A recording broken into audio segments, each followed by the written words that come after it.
This is Gavin on the No Sports Sense podcast. This is Hank on the spot, and we're here to talk about the Huskers toilet bowl game tomorrow against the Tennessee Volunteers. Now, let's just go ahead and get right into it. Yep. Who do you think's going to win this here football game? Well, there's no doubt about it. The Cornhuskers are going to do what they do best. Yeah, I agree. And you know how they're going to do it? They're going to lather up their pads. They're going to get that out there and they're going to compete. They're going to, not only are they going to lather up the pads, they're going to go some essential oils and rub those over the gloves of the plebeians in the crowd. Well, what's this rumor that Tom Osborne is coming to coach this game? There are rumors that he's going to do it, but first and foremost, Tom Osborne is a coach and always will be a coach in my heart. So I just wanted to get that out there in the air and in the open. So I personally feel that they're going to do well in this game because of that. Now, isn't Tom Osborne now a life coach? You can find him on Lifetime, the movie channel, but he's not a life coach. No, that's a rumor. That's a rumor. I see. See, Tom Osborne was actually my uncle before he was deported. You never said that to me. Yeah, Is it the same Tom Osborne? Well, the reason is there a different Tom Osborne? Tom Osborne has such a bad name in the Nebraska community that I can't risk having people knowing that we have a familial connection. So therefore, I have erased my last name as Osborne, rebranded it as Guffels, Gavin Guffels, and that is why you don't. And that's how I'm in the sports business, because I had to disassociate myself. And do the Tennessee Volunteers know that you did this? Is that something they could use maybe in a defensive mindset to kind of try and kick more field goals? It is possible, but Rex Ryan's not going to let it happen. Rex Ryan actually himself, now that he's no longer part of the equation, is actually probably going to be a plebeian in the stand.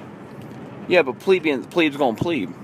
Well, not in this instance. He's not going to be able to plebe. He's going to be able to order himself a corny dog, sit down in the stands, watch from above, and make assessments on the field. Now, after the Huskers win this game, what kind of celebrations do you think you're going to see downtown? Downtown, we're probably going to see a bunch of fans and plebeians out there setting up proscriptions for enemies of the state to be murdered unjustly and unlawfully, and their property be assessed by the county state fair commission. The county assessors are looking for Husker red flags to inventory into their database, because they're not going to be able to get their ACPAC and SAGE systems working properly without those systems available. I honestly feel that the little Billy Bobs out there, we're talking about the 8-year-olds to want to be Cornhuskers when they grow up, boys, are going to probably be, after the Cornhuskers win this game, be a bounce in their balance. They're going to be asset in their balance sheet, allocating it on when they're done with it too. Now, do you think, on average, most of the Husker players get hot puss? They get a little bit of that poo-tang after they win these big games in the locker room, or just the night after. What I hear, and this is just kind of a rumor that Matt Wallace told me back when he was a Skur in the 80s. Yeah. Now, maybe things have changed since the 80s, but I don't think a lot has changed since the 80s. And what they would do after they win a big old game, they come into the locker room, and there's just like chicks, and I'm talking about serious chicks everywhere. Yeah. And serious, I mean the baby form of the chicken. Yeah. And they're laid about everywhere. And those big old linebacker boys, since they have to eat so much protein, bring out the frying pan, spray a little Pam on there, grab a bunch of chicks, stick them on the frying pan, put that in the steam room until you got yourself a nice set of eggs.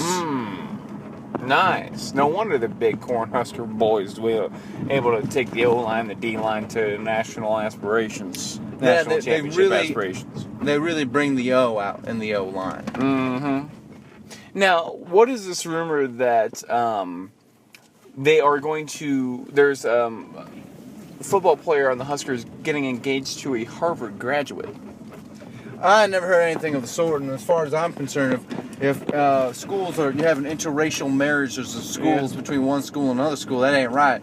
That it's just honestly, that's frowned upon in my. Well, my what they're society. calling it is it's interscholastic relations. I don't believe that anybody should be involved with themselves in interscholastic relations, and honestly, if they are, I'm going to write a prescription myself to banish them out of this country.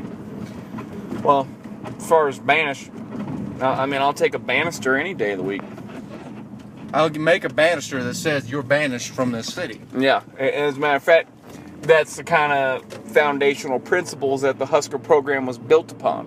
And that's honestly how it was built. Yeah, that's how the stadium was built. Not just brick and mortar, but, the spirit of the city. Not just the spirit of the city or brick and mortar, actually severed bodies of those that were proscribed by the plebeians in 1876, took those bodies, and they laid the foundation of brick and mortar on top of them. That's why when the Huskers scored touchdown, you hear the roaring, stadium's shaking, because it's not really grounded correctly. Now, when the stadium shakes, do they get steak and shake shakes for free after the game's over? The players do get at least one shake, and the fans don't. Fans don't get anything. No, they don't. They get to celebrate. That's all they get. That's all they're good for. I'd say they need to rise up their arms in justice and petition to get a shake. Let's face it, the fans are worthless. The team is out there doing the work. They're sitting in the stands. The team could totally be fine without the fucking fans. The fans have no part in sports. The fan actually should be eradicated from sport in general because, let's just face it, they're not out there grinding it out day in, day out, and really doing the work on the field. Certainly, hell ain't bringing any revenue into these sports. Absolutely. There's no reason to have the fans in sports, and I think we should get rid of them, and it should be just a player and a coach's ordeal. Oh, I can't agree with you. Well, we're going to be looking. My final prediction is the Huskers going to win this game, 72-18. What's your prediction? My prediction is Huskers 17, and take the win over Tennessee 18. Well, those are quite vastly different predictions, but that's why I like having you on the program, Hank. Hank, because you're not afraid to oppose my views and really stick to your guns. Guffel, I'm just going to tell you how it is, and that's the way it's going to stick. All right. Well, thanks, fans. We're bringing you to tomorrow's news today.